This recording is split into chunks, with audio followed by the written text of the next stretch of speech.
গোপন সূত্রে খবর পেয়ে শামসেরগঞ্জ থানার একটি বিশেষ দল রতনপুর এলাকায় অভিযান চালায় এবং সেখানে একটি ওয়ান শাটার ও পাইপ গান 2 রাউন্ড গুলি সহ বাজেয়াপ্ত করে। পাশাপাশি একই দিনে গোপন সূত্রে খবরে শামসেরগঞ্জ থানা এলাকার ধুপসিপাড়া কলোনিতে অমর হালদারের বাড়িতে হানা দেয় পুলিশ এবং তার কাছ থেকে 2টি পাইপ গান সহ ও 3 রাউন্ড গুলি উদ্ধার করা হয়। চলুন দেখে নেব সেই ছবি। আপনারা দেখছেন নিউজ নদিয়া এক্সপ্রেস।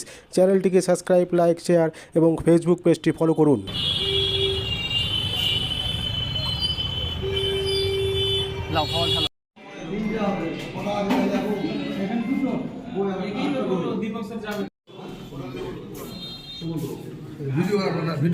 ভিডিও করছে।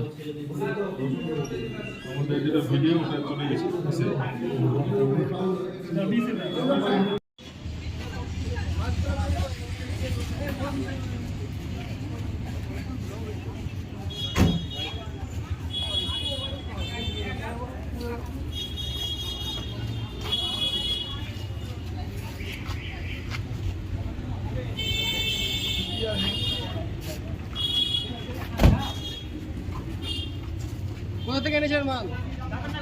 কোথা থেকে? শামসেরগঞ্জে কেন নিয়ে এসছেন এগুলো মাল? শামসেরগঞ্জে